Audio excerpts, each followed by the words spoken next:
আপনারা যদি নির্বাচনে না আসেন কিছু আসা যাবে না, নির্বাচন হয়ে যাবে। আজকে যখন নির্বাচনের তারিখ ঘোষণা হলে একটা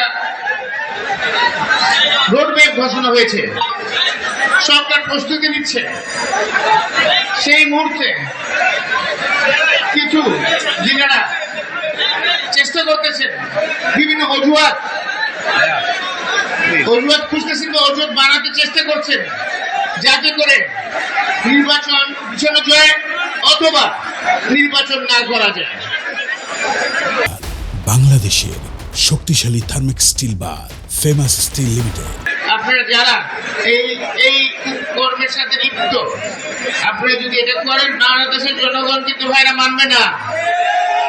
বাংলাদেশ জনগণ কিন্তু নির্বাচনমুখী, জনগণ কিন্তু একটা সঠিক নির্বাচনের জন্য অপেক্ষমান আছে।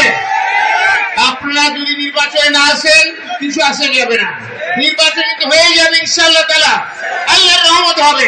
এবং আপনারা যদি না আসেন, আমার ভাই আমার বন্ধু বলছেন আপনারা হারিয়ে যাবেন, আমি বলি না হারিয়ে যাবে, আপনারা হারানোর পর্যায়ে চলে যাবে। আমি অতটুকু বললাম না, কিন্তু আমি সেই সাথে সরকারের প্রতি আহ্বান করবো, আইন শৃঙ্খলা পরিস্থিতি প্রতিদিনই অনেক বিভিন্ন ভাবে বিশৃঙ্খল অবস্থায় যাচ্ছে, সেটা দেখার জন্য